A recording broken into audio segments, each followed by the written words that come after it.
Hello friends, જય શ્રી કૃષ્ણ. મારા કિચનમાં તમારું સ્વાગત છે. આજે આપણે દિવાળીના નાસ્તા માટે મસાલા મઠરી બનાવીશું. કચ્છમાં તેને કચ્છી પકવાન તરીકે ઓળખે છે. તહેવાર આવે એટલે બધાના ઘરમાં એક ખુશીની લહેર જોવા મળે છે. તેમાં પણ દિવાળીમાં તો બધા ઘરને સજાવે, નવા નવા નાસ્તા બનાવે. આ જે મઠરી પૂરી છે તે દિવાળી માટે એકદમ પરફેક્ટ છે અને બનાવીને તમે 4 થી 5 મહિના સુધી સ્ટોર પણ કરી શકો છો. તો ચલો મારી સાથે મસાલા મઠરી બનાવવાનું સ્ટાર્ટ કરીએ. રેસીપી સ્ટાર્ટ કર્યા પહેલાં જો તમને મારી રેસીપી ગમતી હોય અને હજુ સુધી ચેનલને સબસ્ક્રાઈબ ના કરી હોય તો પ્લીઝ સબસ્ક્રાઈબ કરજો અને બાજુમાં આપેલ બેલ આઇકન પ્રેસ કરજો, એટલે નવી નવી રેસીપીના નોટિફિકેશન મળતા રહે. સૌથી પહેલા સુપર ટેસ્ટી રેસીપી બનાવવા માટે 2 કપ મેંદો લઈશું.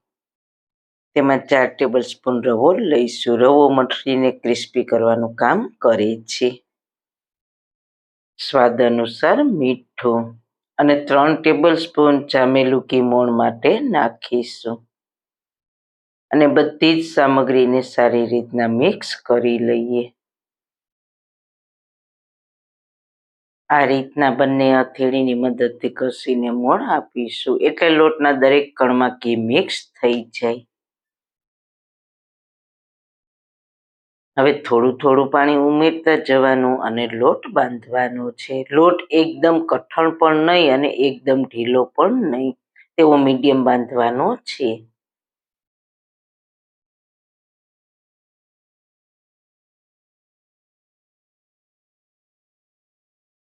અને પછી હાથે મસળશું.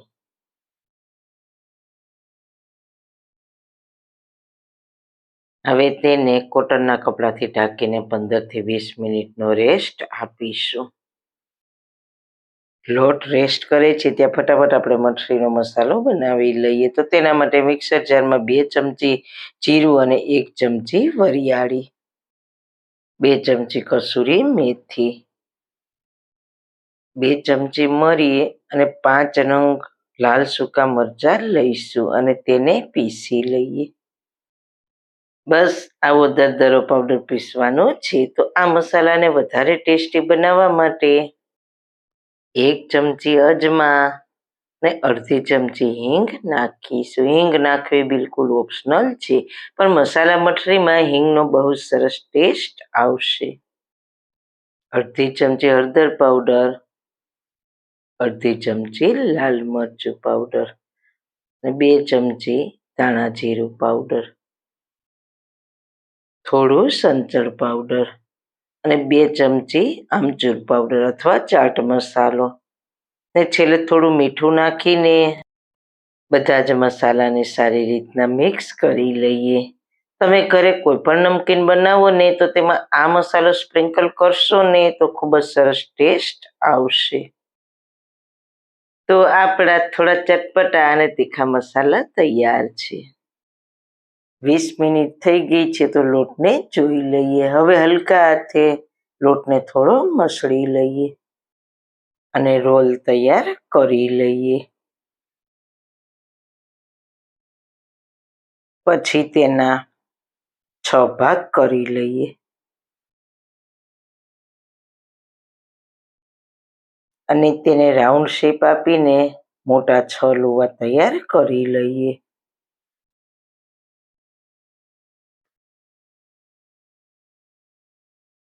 અને હવે તેને કોટનના કપડાથી ઢાંકીને 10 મિનિટનો રેસ્ટ આપીશું. લુવા રેસ્ટ કરે છે ત્યાં આપણે લેયર કરવા માટે પેસ્ટ તૈયાર કરી લઈએ. તો તેના માટે 3 ચમચી થીજેલું ઘી અને 2 ચમચી કોર્નફ્લોરને મિક્સ કરીને એક પેસ્ટ તૈયાર કરીશું. જો તમારી પાસે કોર્નફ્લોર ના હોય તો તમે ચોખાના લોટનો પણ ઉપયોગ કરી શકો છો. એકદમ સારી રીતના મિક્સ કરવાનું, એકદમ સ્મૂથ પેસ્ટ તૈયાર કરીશું.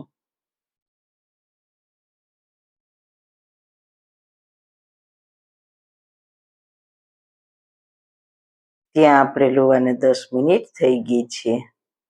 હવે તેને આપણે પાટલી અને વેલણની મદદથી રોટલી જેવી પતલી વણી લઈએ.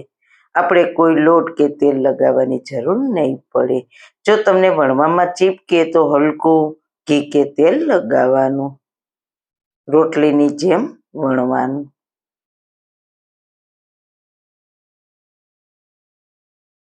આવી થિકનેસ રાખવાની છે. બસ આ જ રીતના બધી જ રોટલી વણી લઈએ.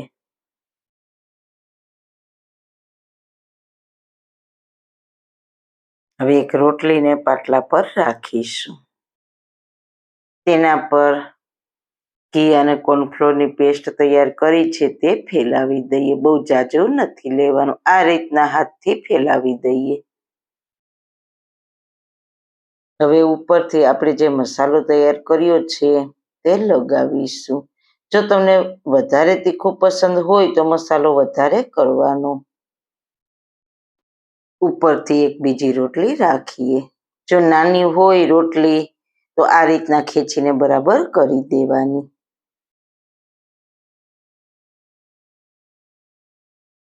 ફરીથી પેસ્ટને લગાવીશું અને હાથથી સારી રીતના ફેલાવી દઈએ. ઉપરથી મસાલો લગાવીશું.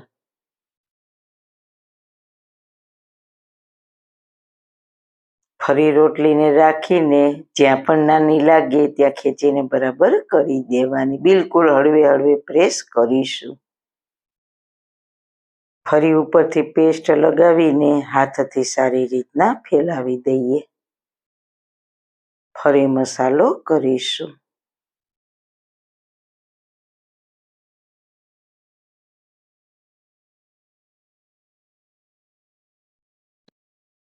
હવે તેનો રોલ તૈયાર કરીશું. બિલકુલ ટાઈટ રોલ તૈયાર કરવાનો છે. જેટલો ટાઈટ રોલ થાય તેટલો ટાઈટ બનાવજો.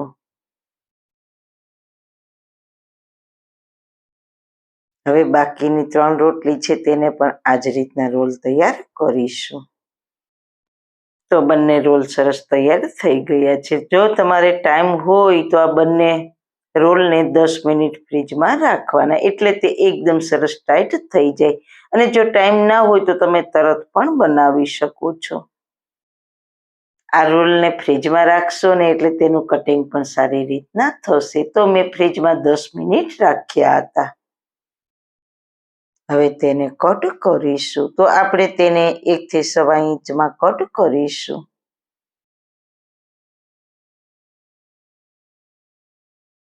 દેખાય છે ને સરસ લેયર? કેટલા સરસ લાગે છે. તેને પહેલા આપણે આ જે છેડાનો ભાગ છે તેને નીચેના ભાગમાં આ રીતના રાખી દેવાનું. હલકું પ્રેસ કરીને કરીશું એટલે તળતી વખતે મઠરી છૂટી ના પડે.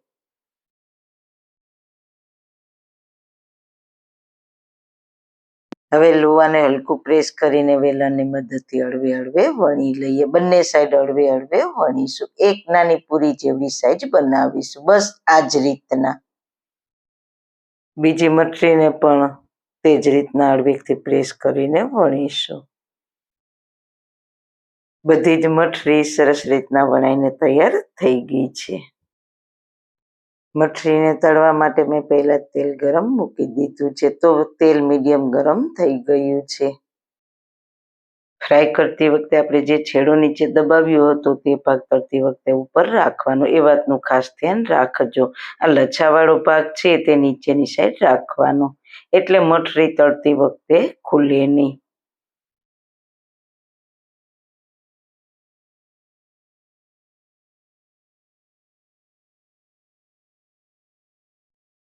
નીચેની સાઈડ લાઇટ ગોલ્ડન થાય એટલે સાઈડ ચેન્જ કરીશું. ગેસની સ્લો ફ્લેમ ઉપર તળીશું.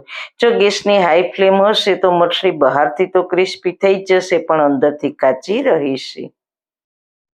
ગેસની લો ફ્લેમ ઉપર તળીશું ને એટલે મઠરી એકદમ સરસ લેયર સાથે ક્રિસ્પી તૈયાર થશે. તો મઠરી બંને બાજુ સરસ ક્રિસ્પી સાથે ગોલ્ડન કલર થઈ ગઈ છે. તો તેને પ્લેટમાં લઈ લઈએ. એકદમ સરસ લેયર સાથે આપણી મસાલા મઠરી તૈયાર થઈ ગઈ છે. સુગંધ પણ સરસ આવે છે. તો જોઈ લઈએ કેટલી ક્રિસ્પી થઈ છે તે. તો આવે છે ને ક્રિસ્પી અવાજ. આપણી એકદમ સરસ ક્રિસ્પી મસાલા મઠરી તૈયાર થઈ ગઈ છે. તો તેને સર્વિંગ પ્લેટમાં સર્વ કરીશું. મિત્રો, ખૂબ જ ઓછા સમયમાં અને ઓછી સામગ્રીમાં બનીને તૈયાર થાય છે. તો જરૂર દિવાળી ઉપર ટ્રાય કરજો. તો સારું ખાઓ, ખુશ રહો. આવી સરસ રેસીપી જોવા માટે તમારો ખૂબ ખૂબ આભાર. મારી રેસીપીને લાઈક કરજો, શેર કરજો, મારી ચેનલને સબસ્ક્રાઈબ કરજો. ફરી મળીશું નવી રેસીપી સાથે. જય શ્રી કૃષ્ણ.